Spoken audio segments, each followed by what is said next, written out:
Question आता है जिसमें भारत का पोजीशन या इंडिया का पोजीशन पूछता है कि कितना पोजीशन है विश्व में उसका। उस टाइप का क्वेश्चन हमेशा आ सकते हैं 1 या 2 नंबर में।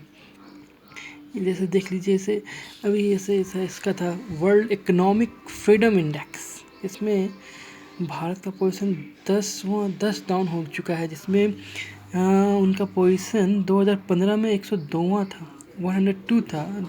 2016 में इसका पोजीशन 112 हो गया है।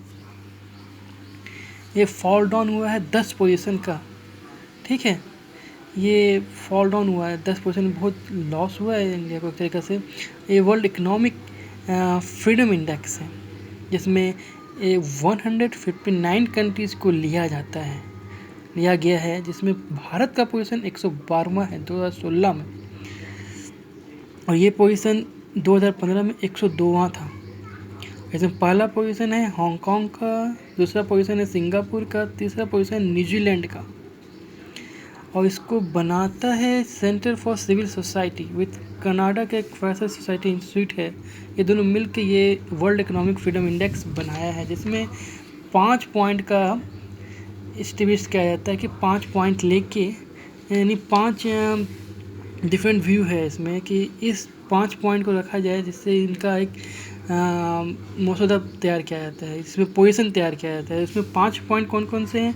उसमें legal system and property rights,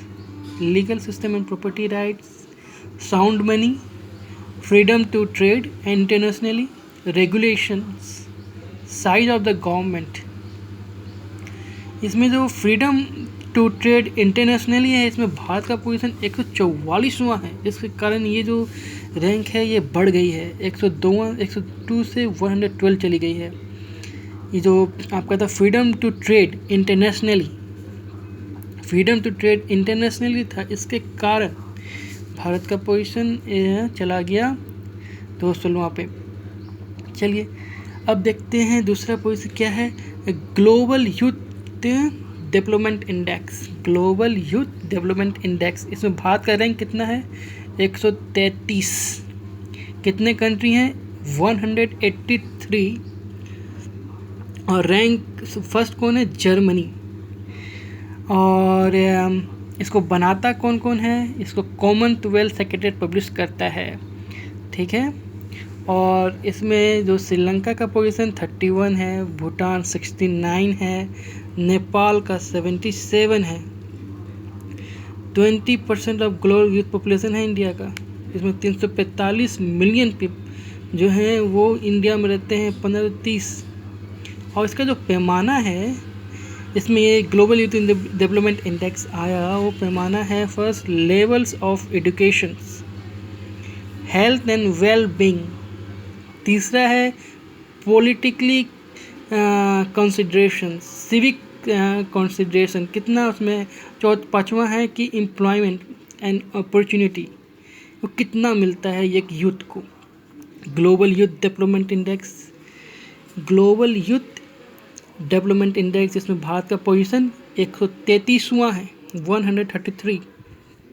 कितने कंट्री लिए गया है? 183 कंट्री को लिया गया है। जर्मनी इसमें पहला पोजीशन पर है। इसको कौन निकालता है? कॉमनवेल्थ सेक्रेटरीट पब्लिश करता है। अब आते हैं तीसरा वाला पे, ग्लोबल इनोवेशन इंडेक्स। इसमें भारत का पोजीशन सुधरा है, इसमें भारत का पोजीशन 66 हो गया है। इसमें 128 कंट्री हैं। पहला रैंक स्विट्जरलैंड का है, दूसरा स्वीडन का है, तीसरा यूके का है, चौथा यूएसए, पांचवा फिनलैंड। 2015 में भारत का पोजीशन 81 था। इस बार जो प्रोजेक्ट है, स्कोर जो आया है इंडिया का, वो 33.61 है आउट ऑफ 100, और जबकि स्विट्जरलैंड का था 66.28। जस्ट दोनों उल्टा हो गया, कोई बात नहीं, हम लोग कर लेंगे ग्लोबल इनोवेशन इंडेक्स को। और उसको निकालता कौन है? इनसीड, जो फ्रांस की ये है। विपो कॉर्नेल यूनिवर्सिटी, जो इटाका न्यूयॉर्क में है। ये 2007 में, ये ग्लोबल इनोवेशन इंडेक्स का शुरुआत 2007 में हुआ था।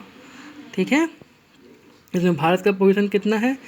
रैंक 66 है 2016 में, जबकि 2015 में रैंक था 81। अब आ गया global hunger index. Global hunger index, इसमें भारत का पोजीशन कितना है? रैंक 97। कितने कंट्री में? 118वें कंट्री में। और उसको पब्लिश कौन करता है? IFPRI, जो कौन सा है? Food policy research institute, food policy research institute, ठीक है, ये इसको निकालता है। और 2016 का जो थीम है, 2016 का जो थीम है इस पे ग्लोबल हंगर इंडेक्स का, वो है focus on zero hunger by 2030। Hope you understand and thank you.